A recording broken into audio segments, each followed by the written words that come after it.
Just over a year ago, I recorded a video about the beginning of my journey with being diagnosed with breast cancer. You can find the link in the description for this video. My mastectomy surgery was a year ago yesterday, so I thought it was fitting to give some kind of update about how things have gone. I've had 5 major surgeries since this all began, from the lumpectomy when they first took out the lump, to the double mastectomy, to 3 reconstruction surgeries, the last of which was 3 weeks ago, in the middle of April. I've had quite a lot of time in hospital, quite a lot of time on painkillers, quite a lot of time recovering in bed. And it's been a long year. I've had amazing doctors, and I've had amazing support from family and friends, and my husband has just been absolutely incredible. He deserves husband of the decade award. The medical aid actually was pretty good, very good actually. They've paid, I would probably say, about 95 to 98% of all the costs involved, which has been incredible. I want to say, though, as advice, is don't accept the first decision if your claims are rejected or partly paid. In a lot of cases, or in most cases, they only fully paid the invoices once I'd queried and taken and escalated the discussion further about why about why they should cover the bills.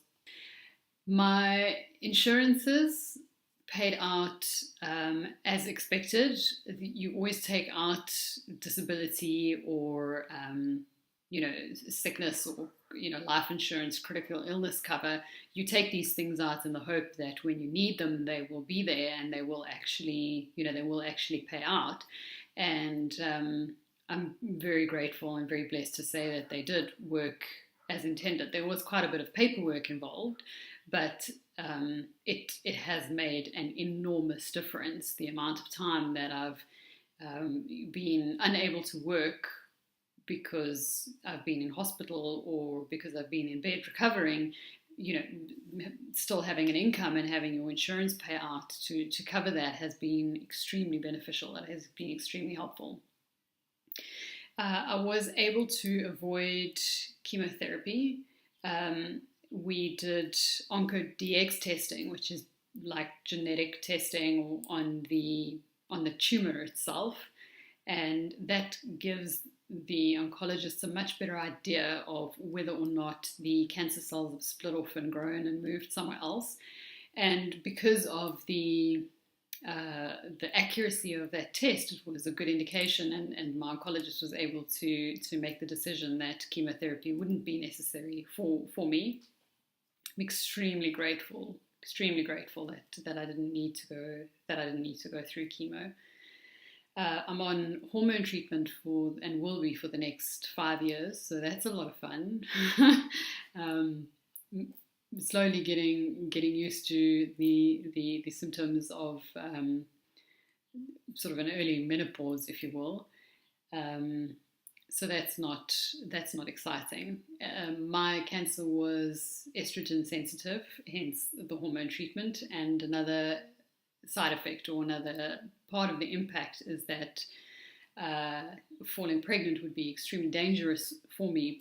So kids are pretty much out the question, at the very least for the next 5 to 10 years, after which, I think age-wise I wouldn't really want to be starting a family at that point. So that's something that we've taken off the cards. The surgeries were extremely painful, very uncomfortable, and I think I was very grateful that I was in fairly good shape before the first surgery, before the mastectomy, because what no one tells you beforehand is that you can't sit up on your own because you've been cut and all your muscles have been cut.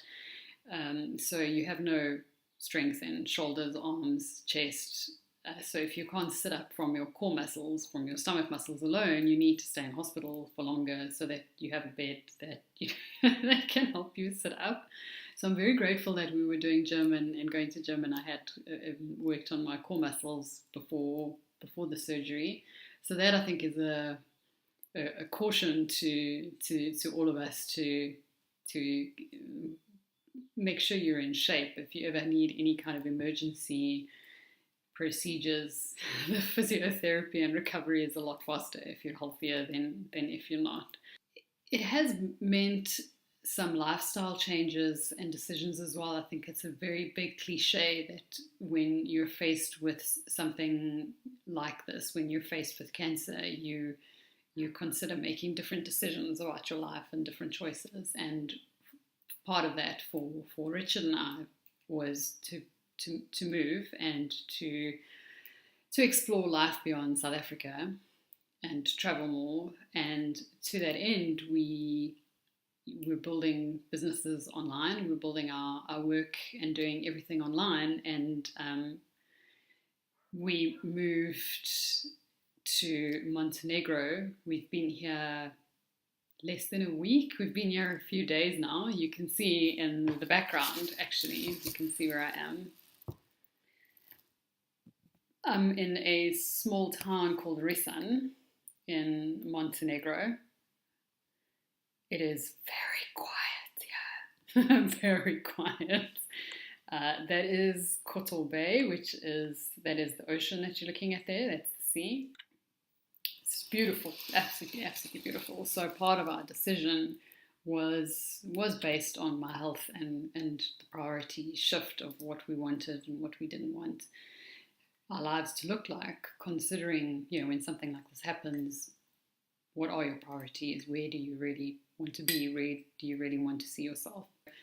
I suggested in my last video that people, women especially, go for genetic testing, to draw up a family tree and assess the risks for themselves and they, the women in their family, and potentially, and consider going for genetic testing, going for BRCA testing.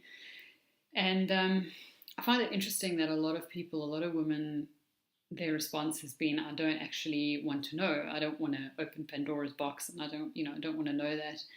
And I understand that that's everybody's decision, but I think given what I went through, given the emotional journey, given the physical journey, and given the financial journey and the time and that, I think, the empowerment of knowing something like that, the empowerment of having that knowledge, if you're at a 60+% chance of developing some kind of cancer, I can't imagine that wouldn't be something that you would want to know so that you can manage and you can manage the situation and deal with it.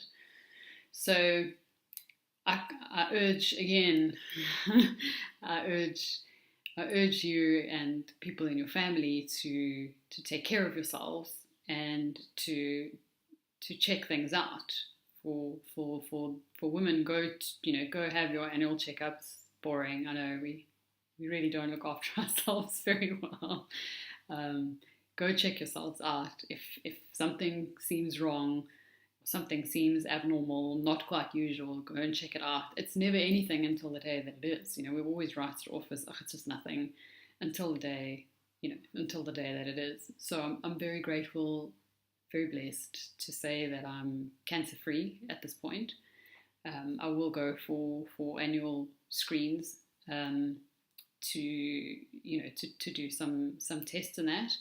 There is a possibility that I may develop breast cancer in my lungs or liver. Very weird, but yeah, I have to look after myself, stay healthy.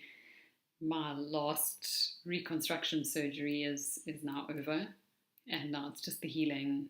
It's healing from that, and I've been incredibly blessed, and I'm so grateful and thankful for the people who have supported me and had patience with me and given me the time to heal and looked after me and sat by my hospital bed and sent me flowers and gifts and just let me know that they were thinking of me.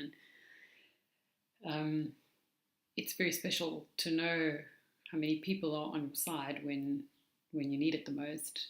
And I just hope that you don't need that type of support and that you don't have to go through that type of thing. And the best way to do that is look after yourself and make sure you know what's going on with you and your body and your family. Thanks.